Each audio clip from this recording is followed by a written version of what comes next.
Hey gang, back again with another one piece at a time Distilling Institute talking head video. So, hope you guys are all doing well out there, and everything's going well for me on my end. So, quick reminder for you guys, if you want to support the channel in any way, shape, or form, you can go get the 2025 Practical Distiller's Almanac right now over at the Alchemist cabinet in the warehouse. That particular book is much like a farmer's almanac, but catered towards distillers and specifically spiritual-based distillers. All the things that an almanac would have, this would have, and a lot more that the almanac doesn't have, this will have. This is a passion project for me, something I truly love, something I intend to, something I intend to do for, every time I do a video I get hiccups. Something I intend to do for the rest of my life, every year, and something I truly enjoy. So if you go order that now, we're waiting on the physical copies to come in, but as soon as you order it, you have a digital copy in hand that's usable and readable online whenever you want it. You can print it off if you want to, or wait for the physical copy to come in, but you get both for the same price, and it all goes to support me, my family, what we do with the One Piece at a Time Distilling Institute, One Piece at a Time Sacred and Profane podcast. If you have ghosts, you have everything. And of course, a good deal of that money nowadays gets rolled into Old Homestead Distillery, where I can afford it for equipment and things of that nature that I need to add to the distillery over time. So, it was written by a practical distiller for practical distillers. It goes right along with the Alchemist Cabinet Volume 1 and Volume 2, The Black Forest Method, which, by the way, we won't be doing any more first editions of those through Amazon. So now we're going over to the second edition. Those will be coming from the same publisher that is doing the new almanac. Really looking forward to that and working with that publisher. There's other books and stuff coming too, and other merchandise coming in the near future. So everything's going really, really well over at Old Homestead Distillery. We started mashing in our first actual whiskey mashes this past week. We've been sort of, customizing that as we go, figuring out our equipment, figuring out our limitations, figuring out our cleanup, figuring out, all the eccentricities of this sort of work. And no matter how many times you've mashed in, no matter how many times you've distilled, no matter the circumstances in which you've done that, when you go to a new place, it's always different. There's things that you haven't accounted for. And so it takes a few days sometimes. Now, today was beautiful. That probably the most efficient cook that I've ever been a part of, and cleanup that I've ever been a part of. Tyler Richardson, my still hand, is doing a phenomenal job. He is a testament to the fact that if you're going to run a distillery, you need to hire people who are passionate about what they do.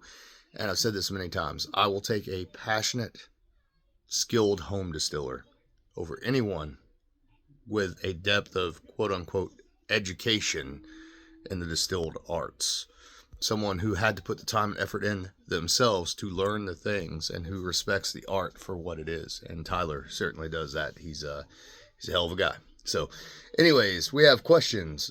Well, we have answers. You have questions. Keep those questions coming. bishopshomegrown@gmail.com.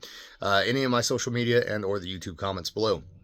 Before I get to the two emails I have, I can't remember who asked, but somebody did ask about how we clean barrels. This was in relationship to how we keep our wooden casks together for fermentation.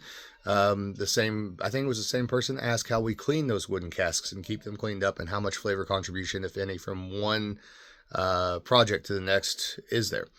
So the easy answer is when it comes to the influence of one product to the next product, there's really not an influence there other than the yeast itself. We get those barrels clean enough that as far as the aromatic principles, as far as the flavor principles, from one product to the next, you don't notice it. Now, there is some tannic structure from fermenting in those casks, and ironically, you wouldn't have thought this, but we've used those casks probably each individually coming up on 50, 60 times, and they still leach tannin when we clean them. It's crazy how much tannin is actually in American oak.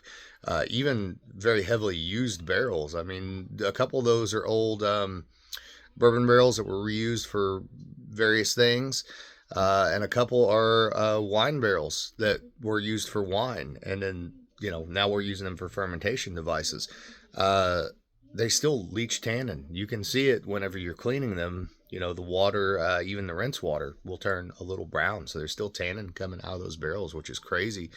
All the way to the extent that the 2 or 3 used bourbon barrels almost don't have any char texture left to the inside of them. We've cleaned them so many times at this point. Now, the one point of influence that there is from product to product is that although we are pitching our own self-propagated yeast from the town that we caught from the old town of Newton Stewart that is now partially under the lake and was completely destroyed short of one building in order to make a boat ramp there at Patoka Lake, those wooden fermenters act much like a magic yeast log, which we've talked about on the channel many times.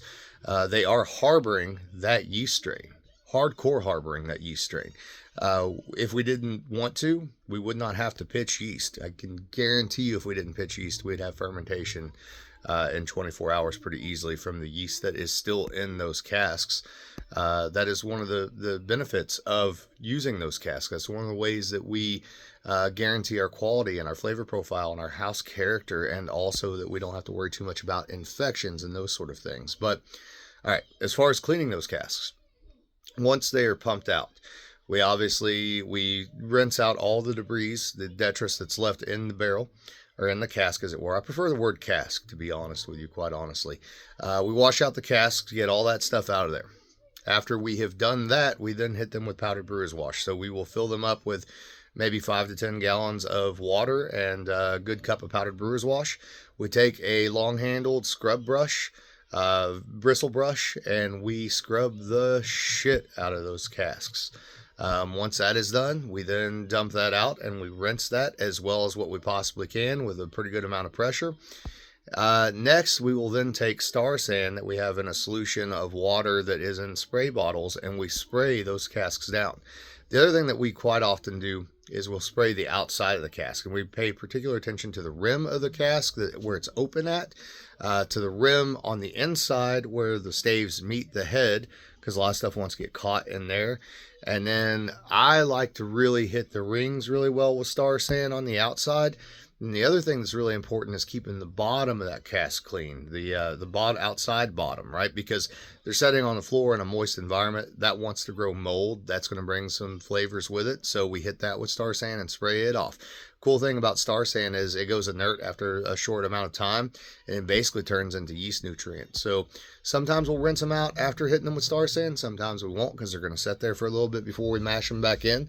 Now, if we have something that does smell off, say we have some Acetobacter, which we have had in some casks in the past here and there, I don't necessarily see Acetobacter as a bad thing. In fact, in moonshine-inspired type spirits, Acetobacter is actually part of the profile of a lot of those traditional moonshine-style spirits. But you want to keep it kind of under control, right? You don't want huge amounts, huge spikes, not only because of the flavor, the aroma, but also because you're losing yield when you have Acetobacter.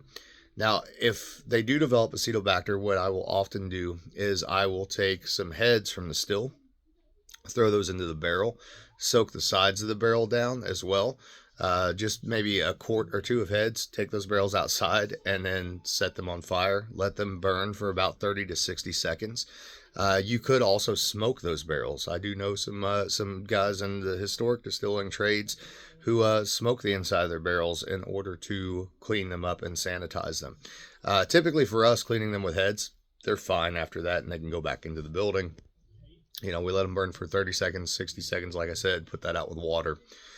Make sure it's well extinguished. Make sure it's, make sure it's outside, obviously. But that's how we clean our casks. So moving on to the next question here. Let's see what we got.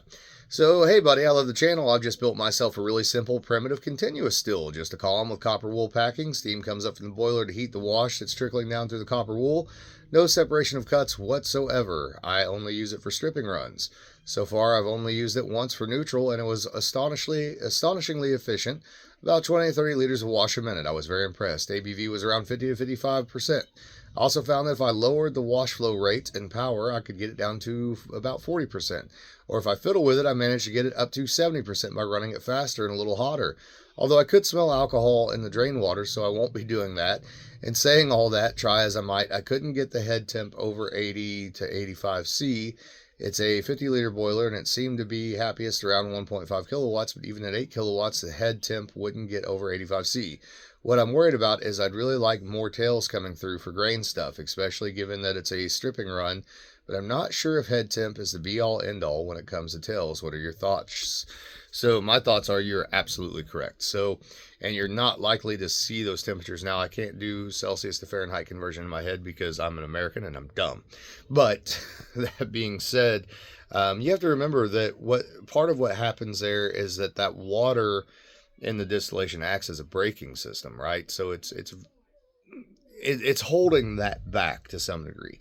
What I would say is if you want some more of that tail sort of thing, and I can't remember from your thing here if you're running a D flag. If you're running a D flag, cut that D flag off a little bit earlier.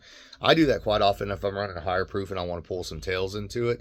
I'll run the D flag and then actually turn it off a little bit before it needs to be turned off so that I get some lower proof stuff that's still decent flavored. The other thing you could do if you're not running a D flag is you could always throw you a little three-way on there, put you another output and condenser on there, and then have a valve, right? So that you're collecting your hearts at your high proof. If you want some of those tails go down lower on that tower, throw you in a three-way in there. Have you a couple valves, one where you can close off the tower and one where you can open up the other output. And then you have another separate output that's at a lower proof, right? Because it's not as high up on the column. So that would be one way to do that for sure. So I wouldn't try to push against water and that sort of thing if you don't have to, right? It doesn't do you a whole lot of favors. And you can build some pressure that way too. I hope that answered your question. I think it did. I have one more here, and this one I think is a little more complicated, so this video is going to be a little longer than normal, but I think that's okay. Hey, Alan, I'm a home distiller, and I've been following your podcasts and videos for a few years now and really enjoy them. Always great content. Please keep it coming. Thank you very much, man. The purpose of this email is a question I have about making cherry brandy. I currently have approximately 60 pounds of a tart baking cherry from our own tree. They're currently frozen from last summer. I considered crushing them up by hand and just fermenting on the whole fruit with the stones and everything, then straining and double pot stilling. I'm afraid I will lose some aromatics and possibly flavor. Maybe not, question mark. In your One Piece at a Time distilling book, you mention a method, page 56, of macerating them in neutral 72 proof for 18 to 24 hours and in a spirit run at a rate of 2 pounds per gallon. This method brings a few questions. Would you distill on the fruit or strain it prior to the run?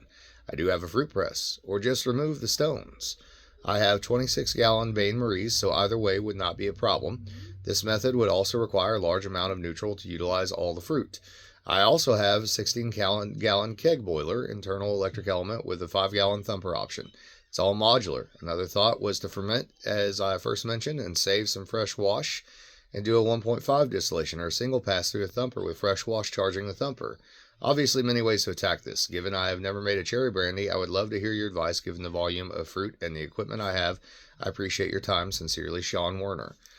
Man, great questions. And the fact that you have that many cherries to work with is awesome.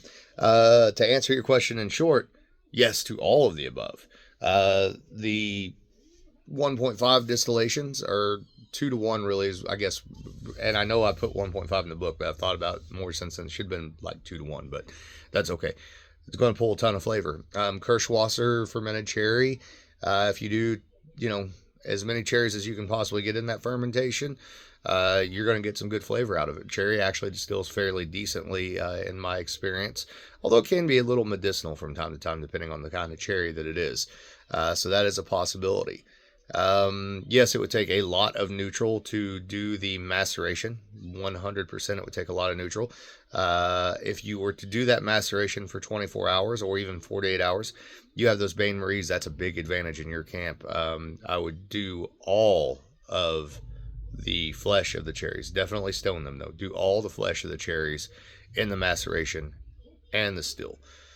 What I think might potentially be the best option here is what if you did a smaller run fermented cherries, okay, and did a pot still distillation strip, and then did I don't know, I know you didn't say in here that you had a small still, but you did say your thumper was modular. What if you put a head on that thumper and use that, and a cap on the other side, and use that thumper as a little small still to double on? Take that finished alcohol, macerate the cherries that you have left over in that, and then redistill it.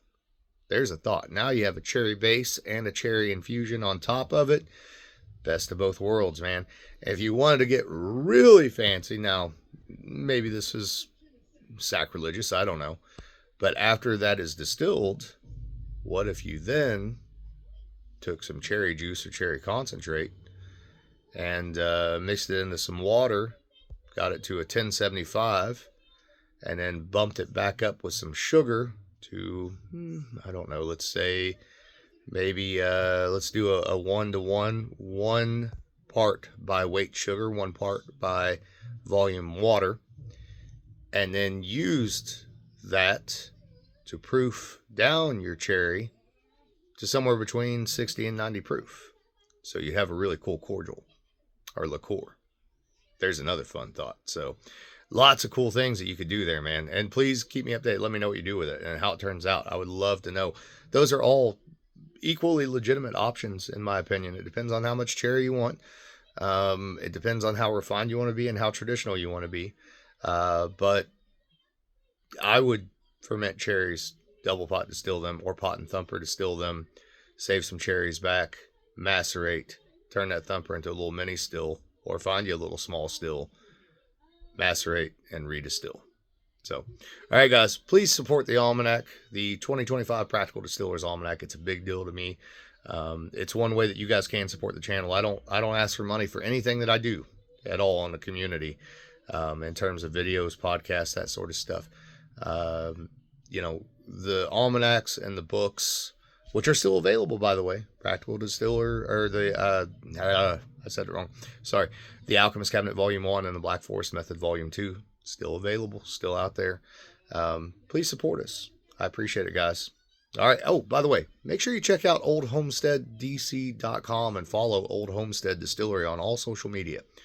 Keep up with me there, too, because we will be offering classes and stuff before too long, and the grand opening's coming up. As far as I understand, April Fool's Day is the day, guys, and that's not a joke. All right. Love y'all. Later.